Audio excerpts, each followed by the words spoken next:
قرآن کا مہینہ ہے، قرآن پر وقت لگائیں، قرآن کی عربی پڑھیں، میکسیمم کوشش کریں کہ آپ ایک قرآن مکمل کر لیں. اگر ابھی آپ پیچھے رہ گئے ہیں تو طاق راتوں میں میکسیمم قرآن پڑھنے کی کوشش کریں. خواتین اکثر کہتی ہیں ہم طاق راتوں میں کیا کریں؟ آپ 2 رکعت نیت کریں، 2 رکعت نفل سمپل، اور اس کے بعد آپ قرآن پڑھیں. 1 رکوع 2 رکوع جتنے آپ آسانی سے پڑھ سکتے ہیں. پھر 2 رکعت پڑھیے، پھر قرآن کی تلاوت کیجیے، پھر 2 رکعت پڑھیے، پھر قرآن کی تلاوت کیجیے. تو آپ کی عبادت اور تلاوت ساتھ ساتھ چلتی رہے گی. ہمیں قرآن اتنا حفظ نہیں ہوتا، ہم لمبا لمبا قیام نہیں کر سکتے. تو بہت اچھا طریقہ ہے کہ آپ اس مہینے کو بس قرآن کا مہینہ بنا لیں. اللہ نے رمضان کے مہینے کے لیے کہا ہے شہر رمضان الذی انزل فیہ القرآن، یہ وہ مہینہ جس میں قرآن نازل کیا گیا. تو اللہ نے یہاں کہہ دیا عربی قرآن بنایا ہے تو میکسیمم عربی قرآن کے ساتھ بھی وقت گزاریے. اللہ کے رسول صلی اللہ علیہ وسلم نے جس طرح مجھے اور آپ کو مثال کے طور پر عبادات کے طریقے بتا دیے، اگر اس سے آگے آپ اور میں نکلیں گے تو اس کا مطلب ہے ہم پیش قدمی کر رہے ہیں.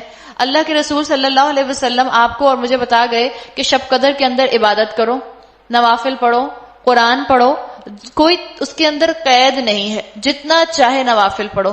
ہم کہتے ہیں میں 4 رکعت پڑھوں گی اور ہر رکعت کے اندر جو ہوں، مثال کے طور پر میں 36 دفعہ سورہ فاتحہ پڑھوں گی، 40 دفعہ جو ہے میں سورہ اخلاص پڑھوں گی. یہ سب کرنے کی ضرورت نہیں ہے. اللہ کے رسول صلی اللہ علیہ وسلم سے جو عبادات ثابت ہیں وہ کیجیے. یہ جو کتابوں کی کتابیں آپ کو اور مجھے نظر آتی ہیں شب قدر کی عبادات کے اوپر، اور اس میں نوافل پڑھنے کے مختلف طریقے لکھے ہوتے ہیں، اتنی دفعہ یہ پڑھ لیں، اتنی دفعہ یہ پڑھ لیں.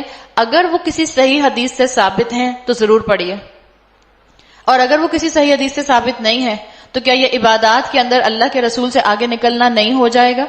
بالکل ہو جائے گا. تو دین کو آسان بنائیے. اللہ نے یہ دین مجھے اور آپ کو آسانی کے لیے دیا ہے تاکہ آپ اور میں آسانی کے ساتھ اس دنیا میں رہ کر اس دنیا کو بہتر رہنے کی جگہ بنا سکیں، اپنے مقصد کو پہچان سکیں. اللہ کے رسول سے آگے پیش قدمی مجھے اور آپ کو نہیں کرنی. لیلۃ القدر خیر من الف شہر. ہم نے اس قرآن کو شب قدر میں نازل کیا ہے. ابھی بھی شب قدر ایک رہ گئی ہے. خوب کیش کریں، خوب انویسٹ کریں، خوب دعائیں کریں، کثرت سے استغفار کریں. اور اگر مجھے اور آپ کو ذرا سا بھی شب قدر کی اہمیت کا اندازہ ہو جائے، آج کل کی راتیں تو بہت ہی آسان شب قدر کی راتیں گزری ہیں، چھوٹی چھوٹی راتیں، اور پتہ بھی نہیں چلتی کہ انسان نوافل پڑھے. شب قدر کی عبادتوں میں کوئی اسپیسیفک عبادت نہیں ہے. آپ نوافل پڑھیے، آپ قرآن پڑھیے، آپ جو ہیں دعائیں کیجئے، آپ کثرت سے استغفار کیجئے. اگر آپ جو ہے مثال کے طور پر آپ کو نماز نہیں پڑھنی، آپ تسبیحات کر سکتی ہیں.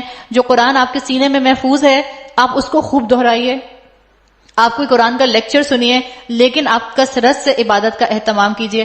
محروم ہے وہ شخص جس کو رمضان کا مہینہ ملا، جس کو رمضان کے مہینے میں شب قدر بھی ملی اور وہ سوتا رہ گیا، غافل رہ گیا.